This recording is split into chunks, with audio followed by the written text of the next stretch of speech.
ভয়াবহ অর্থনৈতিক বিপর্যয়ের পর প্রথমবারের মতো ভোট যুদ্ধে শ্রীলঙ্কা এগিয়ে বিক্রমাসিংহে।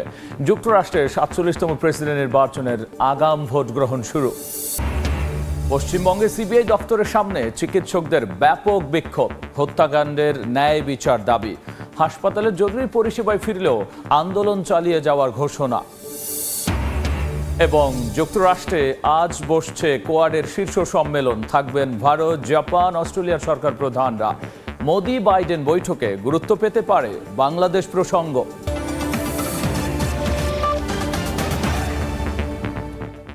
আন্তর্জাতিক সময় সঙ্গে আছি আমি গোলাম রাব্বি। অর্থনৈতিক বিপর্যয় ও প্রেসিডেন্টকে ক্ষমতাচ্যুত করার পর প্রথমবারের মতো ভোট যুদ্ধে শ্রীলঙ্কা। প্রেসিডেন্ট নির্বাচনে ভোট গ্রহণ চলছে দেশটিতে। স্থানীয় সময় শনিবার সকাল ৭টায় শুরু হয় এই ভোট গ্রহণ, আর চলবে বিকেল ৪টা পর্যন্ত। গণনা শেষে আনুষ্ঠানিক ফলাফল পাওয়া যাবে রোববার। এবারে নির্বাচনে মোট প্রার্থী ৩৯ জন, আর ভোট দিচ্ছেন দেশটির প্রায় ১,৭০,০০,০০০ ভোটার।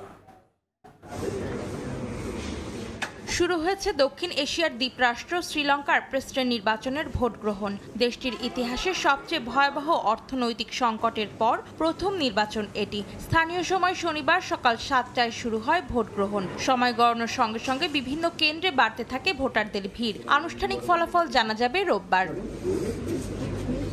এবারের নির্বাচনে ভোট দিচ্ছেন দেশটির প্রায় ১,৭০,০০,০০০ ভোটার। মোট প্রার্থী ৩৯ জন। এদের মধ্যে নির্বাচন কমিশন চূড়ান্ত তালিকা ঘোষণার পর একজন প্রার্থী মারা যান। শ্রীলঙ্কার ইতিহাসে এই প্রথম কোনো নির্বাচনে এত বেশি সংখ্যক প্রার্থী প্রতিদ্বন্দ্বিতা করছেন। তবে মূল প্রতিদ্বন্দ্বিতায় আলোচনায় রয়েছেন ৪ প্রার্থী।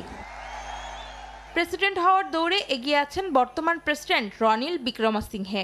রাজাপাকসে ক্ষমতা ছাড়ার এক সপ্তাহ পর পার্লামেন্টে ভোটাভুটির মাধ্যমে প্রেসিডেন্টের দায়িত্ব পান তিনি। ৭৫ বছর বয়সী বিক্রমাসিংহে এর আগেও দুবার প্রেসিডেন্ট নির্বাচনে অংশ নিয়ে হেরে যান। এদিকে শক্ত অবস্থানে রয়েছেন বামপন্থী জাতীয় পিপলস পার্টি জোটের প্রার্থী অনুরাকুমারা দিসানায়েক, বিরোধী দল এসজেবি নেতা সাজিথ প্রেমাদাসা এবং ক্ষমতাচ্যুত প্রেসিডেন্ট গোতাবায়া রাজাপাকসের ভাতিজা নমল রাজাপাকসে।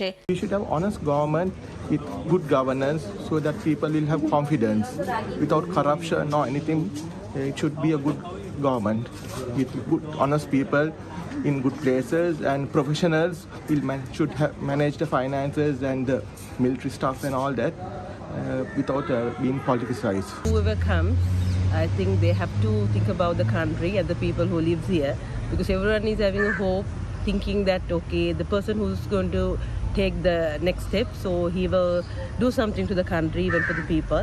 এবারের শ্রীলঙ্কার প্রেসিডেন্ট নির্বাচনের নতুন আইন অনুযায়ী একজন ভোটার ৩ জন প্রার্থীকে ভোট দিতে পারবেন। কোনো একজন প্রার্থী কমপক্ষে ৫০% বা এর চেয়ে বেশি ভোট পেলে তাকে বিজয়ী ঘোষণা করা হবে। আর কোনো প্রার্থী কাঙ্ক্ষিত লক্ষ্যমাত্রা অর্জন করতে না পারলে সবচেয়ে বেশি ভোট পেয়ে এগিয়ে থাকা ২ প্রার্থীর মধ্যে দ্বিতীয় দফা ভোট হবে।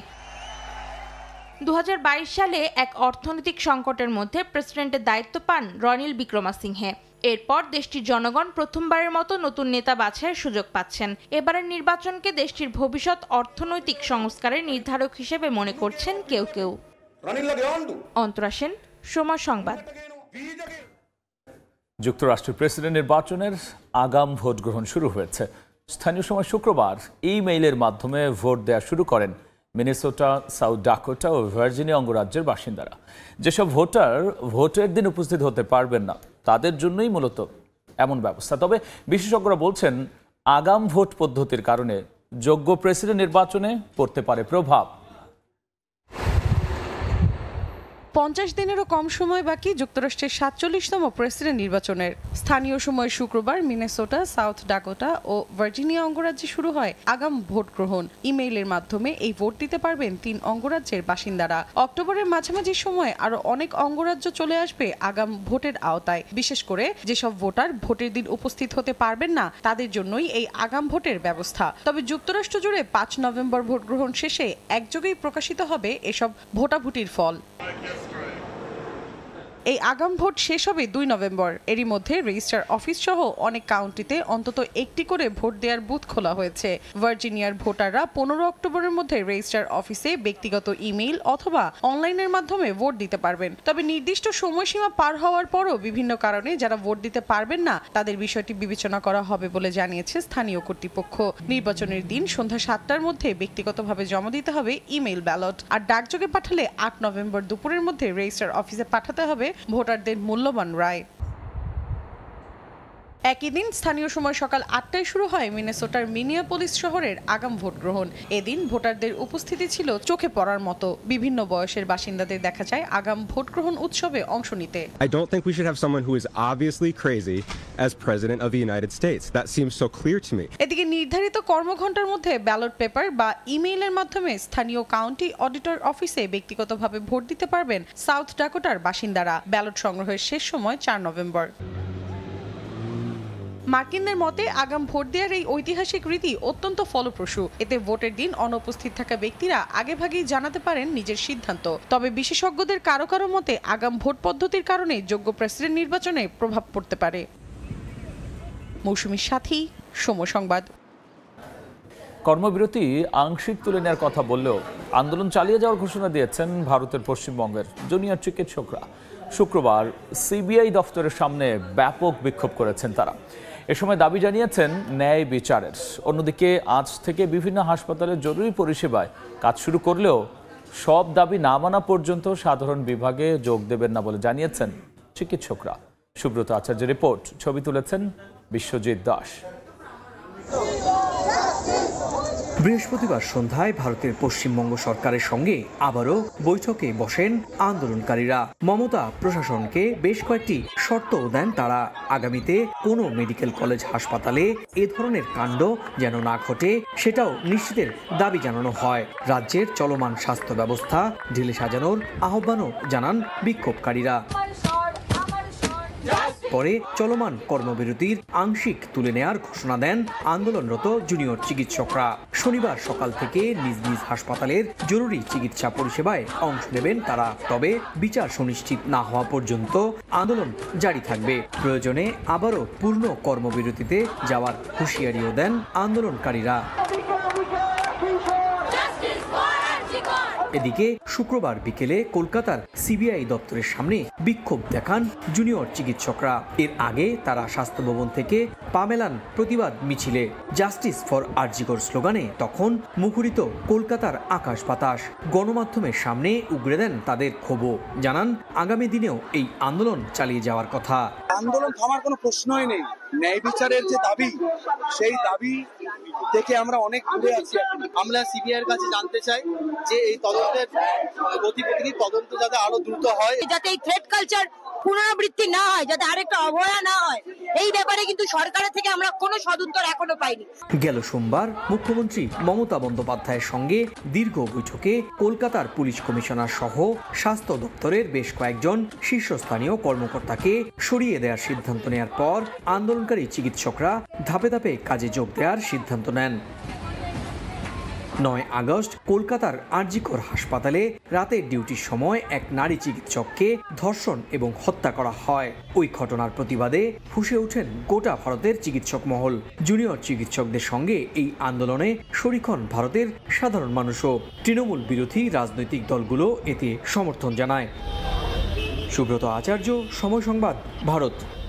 ইন্দো প্যাসিফিক অঞ্চলের সার্বিক নিরাপত্তায় গঠিত 4 দেশীয় জোট কোয়াডের চতুর্থ শীর্ষ সম্মেলন অনুষ্ঠিত হতে যাচ্ছে যুক্তরাষ্ট্রে। ডেলাওয়ারে জোটের 4 সদস্য দেশ যুক্তরাষ্ট্র, ভারত, জাপান ও অস্ট্রেলিয়ার রাষ্ট্র ও সরকার প্রধানেরা এতে যোগ দেবেন। ভারতের প্রধানমন্ত্রী নরেন্দ্র মোদী ও মার্কিন প্রেসিডেন্ট জো বাইডেনের দ্বিপাক্ষিক বৈঠক ও কোয়াডে বাংলাদেশের বর্তমান রাজনৈতিক পরিস্থিতি নিয়ে আলোচনা হতে পারে বলে জানা গেছে। বিশ্লেষকরা বলছেন এই শীর্ষ সম্মেলনের দিকে তীক্ষ্ণ নজর রাখা উচিত ঢাকার।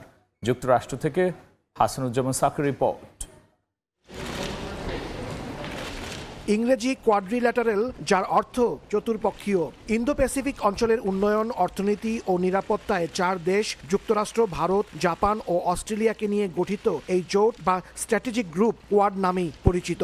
এই জোটের 4র্থ শীর্ষ সম্মেলন অনুষ্ঠিত হচ্ছে যুক্তরাষ্ট্রের দেলোয়ার অঙ্গরাজ্যে। এই উপলক্ষে বৈঠকে বসছেন মার্কিন প্রেসিডেন্ট জো বাইডেন, ভারতের প্রধানমন্ত্রী নরেন্দ্র মোদী, জাপানের প্রধানমন্ত্রী ফুমিও কিশিদা এবং অস্ট্রেলিয়ার প্রধানমন্ত্রী অ্যান্থনি আলবানিজ। কোয়াড সম্মেলন সফল করতে সব প্রস্তুতি শেষ করেছে যুক্তরাষ্ট্র। ভারতের পররাষ্ট্র সচিব বিক্রম মিস্ত্রি বলেছেন, বাংলাদেশের বর্তমান রাজনৈতিক পরিস্থিতি নিয়ে কোয়াডে আলোচনা হতে পারে। শুধু তাই নয়, বাইডেনের সঙ্গে মোদির দ্বিপক্ষীয় বৈঠকেও এ নিয়ে আলোচনার সম্ভাবনা আছে। সামিটের এজেন্ডা যে প্রকাশ করা হয়েছে, যে 10 দফা এজেন্ডা আমরা দেখতে পাচ্ছি, আমরা তাতে বাংলাদেশ প্রসঙ্গ নেই, কেমন? কিন্তু যেহেতু ভারত এই কোয়াডের একজন, ভারতের নিজস্ব আগ্রহ আছে বাংলাদেশ প্রশ্নে, যুক্তি ছিল যে ভারত মনে করে যে আমাদের যে কৌশলগত স্বার্থ তা বর্তমান মানে হাসিনা সরকার অনেক বেশি এফেক্টিভলি সার্ভ করে। এখন হাসিনা নেই এবং তার ফলে দুই দেশের মধ্যে একটা টানাপোড়েন শুরু হয়েছে। বাংলাদেশ সরকার মনে করছে যে হাসিনা ভারতে বসে আমার বিরুদ্ধে ষড়যন্ত্র করছে এবং তাকে প্রোটেক্ট করছে কে? ভারত। ফলে অবভিয়াসলি সম্পর্কটা খুব আনকমফোর্টেবল। জাতিসংঘ সাধারণ পরিষদের মূল পর্বে যোগ না দিয়ে সামিট অফ দ্য ফিউচার শীর্ষক একটি সাইডলাইন অনুষ্ঠানে অংশ নিয়ে একদিন আগেই ভারতে ফিরে যাচ্ছেন প্রধানমন্ত্রী নরেন্দ্র মোদী। অনেকে মনে করছেন, জাতিসংঘের চেয়ে এই মুহূর্তে কোয়াডকেই বেশি গুরুত্বপূর্ণ ভাবছে ভারত। এখানে আমরা আলোচিত হই বা না হই, এটি আমাদের অঞ্চল নিয়ে বৈঠক হচ্ছে। চীনকে নিয়ে, চীন আমাদের একটা বড় পার্টনার, তাকে নিয়ে আলোচনা হচ্ছে এবং আমাদের সাথে চীনের সম্পর্ক নানাভাবে এই কোয়াডের অ্যাক্টিভিটিসের সঙ্গে জড়িত। ফলে অবভিয়াসলি আমরা নজর রাখবো। আগামী বছর 2025 সালে কোয়াডের 5ম শীর্ষ সম্মেলনের আয়োজন করবে ভারত। ভারতের প্রধানমন্ত্রী নরেন্দ্র মোদী যুক্তরাষ্ট্র ত্যাগের একদিন পর এখানে আসবেন প্রধান উপদেষ্টা ডক্টর মোহাম্মদ ইউনুস। ফলে নিউ ইয়র্কে দুই নেতার মধ্যে দেখা সাক্ষাৎ কিংবা বহুল প্রত্যাশিত বৈঠকটি হচ্ছে না। এদিকে কোয়াডে বাংলাদেশ প্রসঙ্গ আলোচনায় উঠবে জানার পর জাতিসংঘের বাইরে এই শীর্ষ সম্মেলনটি নিয়ে ব্যাপক আগ্রহ তৈরি হয়েছে। হাসানুজ্জামান সাকি, সময় সংবাদ, যুক্তরাষ্ট্র। ভারী বৃষ্টিপাতে বন্যায় পানির নিচে তলিয়ে হাঙ্গেরির রাজধানী বুদাপেস্টের নিম্নাঞ্চল। গুরুত্বপূর্ণ স্থাপনাগুলো হুমকির মুখে বলে জানিয়েছে কর্তৃপক্ষ। বন্যার কবলে জাপানের মধ্যাঞ্চল। 30,000 বাসিন্দাকে নিরাপদ আশ্রয়ে সরে যাওয়ার নির্দেশনা দেওয়া হয়েছে। ঘরবাড়ি, রাস্তাঘাট সবই ডুবে গেছে বন্যার পানিতে। চলাচলের জন্য নৌকাই এখন ভরসা। হাঙ্গেরির রাজধানী বুদাপেস্টের নিম্নাঞ্চল এখন পানির নিচে। বালির বস্তা দিয়ে বাঁধ নির্মাণ করেও সুবিধা করতে পারেননি দানুবে নদীর তীরবর্তী বাসিন্দারা। এ অবস্থা চলতে থাকলে খুব দ্রুত শহরের ট্রাম ও মেট্রো লাইনও পানিতে ডুবে যাওয়ার আশঙ্কা করা হচ্ছে। ভারী বৃষ্টিতে জাপানের মধ্যাঞ্চলেও ভয়াবহ বন্যা দেখা দিয়েছে। এর মধ্যেই ডুবে গেছে ওয়াজিমা শহরের একাংশ। আশপাশের এলাকাগুলোতেও বন্যা সতর্কতা জারি করা হয়েছে। দেশটির গণমাধ্যম জানায়, এর মধ্যেই জাপানের 12টি নদীর পানি বিপদ সীমার উপর দিয়েও প্রবাহিত হচ্ছে। প্রাণহানি এড়াতে ওয়াজিমা এবং সুজু শহর থেকে অন্তত 30,000 বাসিন্দাকে সরে যাওয়ার নির্দেশ দিয়েছে কর্তৃপক্ষ। এদিকে অতিবৃষ্টিতে দক্ষিণ কোরিয়ার বুসানের রাস্তা ভেঙে প্রায় 8 মিটার গভীর গর্ত সৃষ্টি হয়েছে। স্থানীয় গণমাধ্যম জানায়, এতে দমকল বাহিনীর একটি ট্রাক এবং আরও একটি গাড়ি দুর্ঘটনার কবলে পড়ে। তবে এতে হতাহতের কোনো ঘটনা ঘটেনি বলে জানিয়েছে দমকল বাহিনী। ভয়াবহ বন্যার পর ইউরোপের দেশ ইতালি এবং পোল্যান্ডে স্পষ্ট হচ্ছে ক্ষয়ক্ষতির চিহ্ন। এখন চলছে ক্ষতি নিরূপণের কাজ। ইউরোপের 20 বছরের ইতিহাসের সবচেয়ে ভয়াবহ বন্যায় ক্ষয়ক্ষতির পরিমাণ কম নয় বলে ধারণা কর্তৃপক্ষের। সাদিয়া তাসনিম, সময় সংবাদ। জাপানের ফুকুশিমা পারমাণবিক বিদ্যুৎ কেন্দ্রে দূষিত পানি নিষ্কাশনে সম্মত হয়েছে বেইজিং ও টোকিও। এখন থেকে চীন সহ অন্যান্য অংশীদার দেশ স্বাধীনভাবে নমুনা যাচাই বাছাই, পর্যবেক্ষণ ও আন্তঃগবেষণাগারের পরীক্ষার ফল তুলনা করতে পারবেন বলে জানা গেছে। গেল বছর বিদ্যুৎ কেন্দ্রের পানি প্রশান্ত মহাসাগরে ছেড়ে দেওয়ার জেরে তেজস্ক্রিয় ঝুঁকি উল্লেখ করে জাপানের সামুদ্রিক পণ্যের উপর নিষেধাজ্ঞা আরোপ করে চীন। তবে নতুন এই চুক্তির ফলে পুনরায় আমদানি শুরু হবে বলে জানিয়েছে দেশটি। দেখছেন আন্তর্জাতিক সময়। সংযুক্ত আরব আমিরাতের সাধারণ ক্ষমার 20 দিন পার হলেও এখনও ভিসা জটিলতা কাটিয়ে উঠতে পারেননি অনেক অবৈধ অভিবাসী বাংলাদেশি। বাংলাদেশ মিশনের কর্মকর্তারা প্রবাসীদের সঠিক বার্তা পৌঁছে দিতে ব্যর্থ হয়েছেন বলে অভিযোগ অনেকের। শিবলাল সাদিকের রিপোর্ট। 1 সেপ্টেম্বর থেকে সংযুক্ত আরব আমিরাতে শুরু হয়েছে সাধারণ ক্ষমার কার্যক্রম। এরপর 20 দিন চলে গেলেও ভিসা জটিলতায় কাটিয়ে উঠতে পারেনি অবৈধ অভিবাসীরা। বিশেষ করে শারজা ও আজমানে সহজভাবে ভিসা অনুমোদন হচ্ছে না বলে জানিয়েছেন অনেক প্রবাসী। চলতি মাসে যাদের ভিসার মেয়াদ শেষ, আমিরাতের কোনো প্রদেশ থেকে তা আর পূর্ণ নবায়ন হচ্ছে না। আপনাকে প্রথমেই ভিসা অ্যাপ্লাই করতে হবে, এরপরে আপনার চেঞ্জ স্ট্যাটাসের সময় যদি কোনো রকম অসুবিধা হয় তাহলে আপনি শরণাপন্ন হবেন। সাধারণ ক্ষমার সেবা নিতে আসা অভিবাসীরা জানান 10 বছরের সাধারণ পাসপোর্ট তৈরির ক্ষেত্রে 510 দিরহাম চার্জ করা হলেও আবার পাসপোর্ট দ্রুত পার্সেল ডেলিভারির জন্য 200 দিরহাম বাড়তি নেওয়া হচ্ছে আমিরাতের দুটি মিশনে। সব মিলিয়ে বাংলাদেশি মুদ্রায় 23,785 টাকা একটি পাসপোর্ট নিতে ব্যয় হয় সাধারণ প্রবাসীদের, যা বাংলাদেশের তুলনায় 3 গুণ। কর্তৃপক্ষ আমাদেরকে যে আশা দিয়েছেন যে এই সপ্তাহের মধ্যে, এই চলতি সপ্তাহের মধ্যে বেশিরভাগ পাসপোর্টই দুবাই পৌঁছে যাবে এবং আমরা সেবা প্রার্থীদের হাতে পাসপোর্ট পৌঁছে দিতে পারবো। এদিকে সাধারণ ক্ষমার আওতায় বাংলাদেশ মিশন দুবাইয়ে 18 সেপ্টেম্বর পর্যন্ত 10,682টি পাসপোর্টের আবেদন করা হয়েছে। এমআরপি পাসপোর্ট নবায়নের আবেদন করা হয়েছে 1,274টি। শিবলাল সাদিক, সময় সংবাদ, সংযুক্ত আরব আমিরাত। দীর্ঘ 1 যুগ পর ইতালির রাজধানী রোমে বাস, মেট্রো ও ট্রামের ভাড়া 40% বাড়ানো হয়েছে। কর্তৃপক্ষের এমন সিদ্ধান্তে হতাশ স্থানীয় সহ প্রবাসী বাংলাদেশিরা। ইতালি থেকে হাসান মাহমুদের রিপোর্ট। পর্যটকের নগরী হিসাবে খ্যাত ইতালির রাজধানী রোম। বিশ্ব ঐতিহ্যের নানা নিদর্শন রয়েছে শহরটিতে। রোমে বসবাস করেন 44 লাখেরও বেশি মানুষ। এর মধ্যে শুধু বাংলাদেশি আছেন 30,000। এছাড়া প্রতিদিন হাজার হাজার পর্যটক আসেন নগরীতে। আর স্থানীয় সহ পর্যটকদের প্রধান বাহন বাস, মেট্রো এবং ট্রাম। এবার শহরের গণপরিবহনের ভাড়া বাড়ানোর সিদ্ধান্ত নিয়েছে কর্তৃপক্ষ। রোম সিটি কর্পোরেশন সূত্রে জানা গেছে, শহরের মেয়র রবের্তো গোলতেইরি এই নগরীতে চলাচলকারী বাস, ট্রাম এবং মেট্রোর ভাড়া শতকরা 40% বাড়িয়েছেন। সিটি কর্পোরেশন আরও জানায়, নগরীতে পাবলিক ট্রান্সপোর্ট কোম্পানির সঙ্গে চুক্তি নবায়নের জন্য প্রয়োজনীয় 2,20,00,000 ইউরো সংগ্রহ করতেই ভাড়া বাড়ানো হয়েছে। এদিকে গণপরিবহনের ভাড়া বাড়ানোয় হতাশা প্রকাশ করেছেন দেশটিতে বসবাসরত প্রবাসী বাংলাদেশিরা। বাস ভাড়া বৃদ্ধির ফলে কিন্তু আমাদের একটি বড় টাকা বাসের যাতায়াতের খরচ হয়ে যায়, এতে আমাদের দুর্ভোগটা আরও বেশি বৃদ্ধি পাবে। প্রবাসী আমরা যারা আছি আমাদের উপরে বাড়তি চাপ। 2025 সালে ইতালির ভ্যাটিকান সিটির জুবিলি অনুষ্ঠিত হবে। এই উপলক্ষে কেবলমাত্র রাজধানী রোমেই 3,20,00,000 তীর্থযাত্রী ও পর্যটক আসবে বলে ধারণা করা হচ্ছে। ফলে টিকিটের এই দাম বাড়ানোর পেছনে বিপুল সংখ্যক পর্যটকের আগমনকেও একটি উপলক্ষ মনে করছেন অনেকে। ইতালির রোম থেকে হাসান মাহমুদ, সময় সংবাদ। আন্তর্জাতিক সময় শীর্ষ সংবাদ জানিয়ে দিচ্ছে আরও একবার।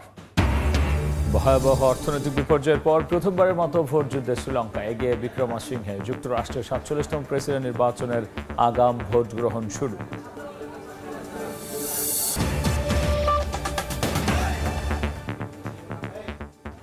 এই ছিল আন্তর্জাতিক সময়। সঙ্গেই থাকুন সময়।